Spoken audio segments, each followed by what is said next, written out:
currently Genghis Khan has this kind of a barbarian, evil, just rapist. Well, they're just so good at it.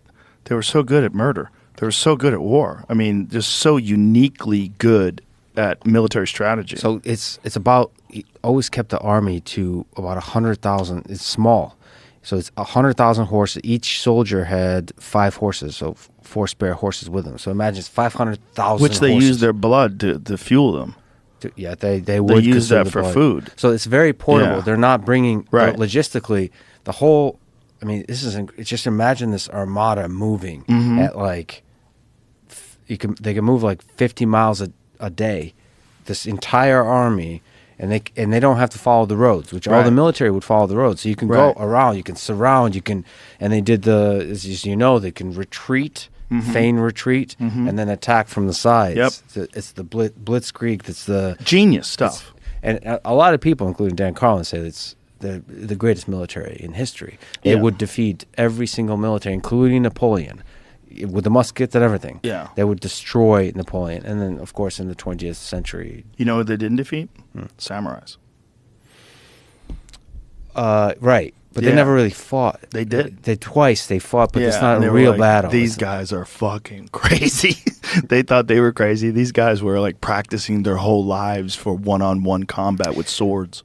As far as I know, they never really had a full-on battle. I wish they did. There were some battles. There was battles on an island, one of the islands outside of Japan. But the Japanese successfully held off the Mongols. And they were like one of the only civilizations to ever pull that off. I think one of the issues with Mongols, except Kublai Khan, is they were not good with water. They didn't know how to... The ship thing was not... Oh.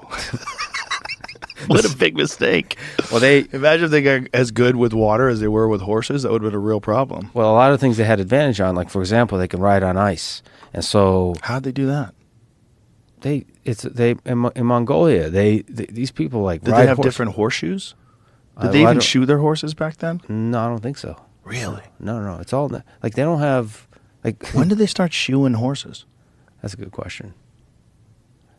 But that doesn't feel like a Mongol thing. I mean, the people can ride the mounted archery. I'm sure you know about this. The mounted archery is so insane. They had the ability to hang off the side of the horse, so they would shoot from under the horse's neck.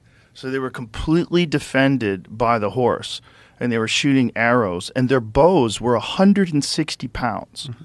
So you had to be insane. They said that a lot of the skeletons they find from that era, their bones are deformed because your whole body has just been pulling 160 pounds with your right arm or your left arm, like your whole life. So your right side is like insanely muscled, and your bones are all twisted and thicker and denser tendons and everything because they've been doing that since they were children. They start out at like 2 years old. Yeah, insanely formidable army.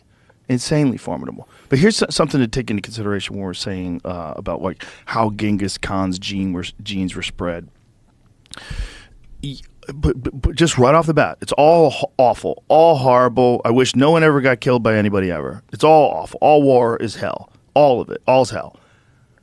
There was so much of it going on throughout human history that women there was a survival mechanism in accepting this conqueror as your new husband when he slaughtered your husband. This is the only way your genes passed on.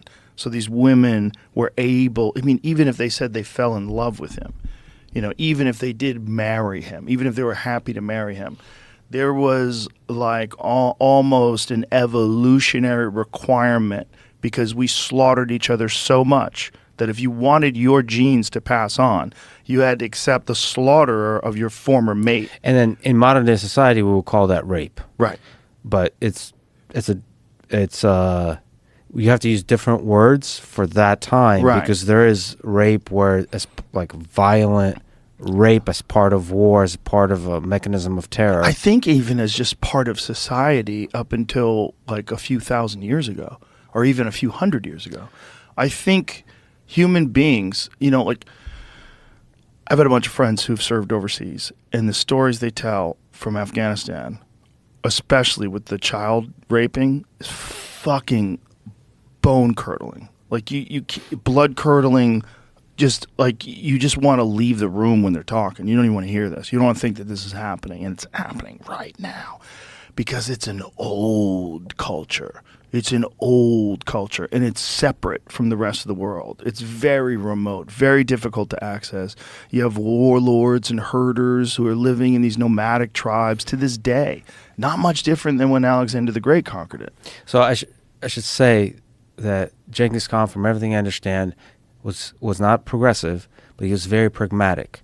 This is why he Allowed all religions. All religions, Yes. which is Thomas Jefferson, I should say, deeply admired Genghis Khan for this, the freedom of religion. And he Yeah. didn't just say freedom of religion, it's freedom of an individual to practice any religion they want, which is it's like individualism. It's a really revolutionary, badass idea for that time, for that place. Well, he recognized strength and the value of accepting strength and taking, and there's strength in unity, there's strength in community. If people can worship whatever they want, but all be united under one banner, it's better than dividing everybody. Well, and the feminist thing that I mentioned, he would put women in power. Why? Is he a feminist? No, he understood that women are able to men conquer better in his perspective, and women rule better because they keep a stable society.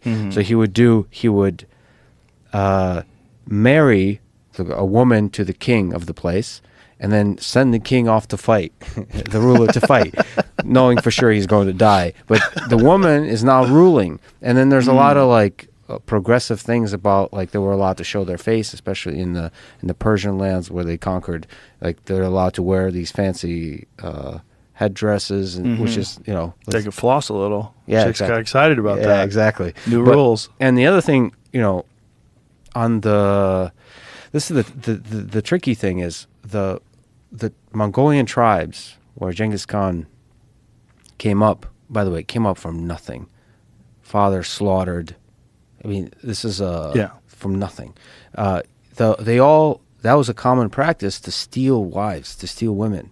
Yeah. And he had one of his wives stolen, and she came back pregnant. That was like the origin story.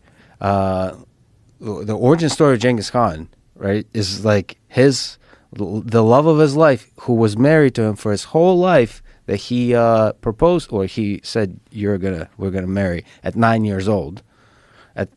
She was kidnapped, and he had to raise an army in order to rescue her back.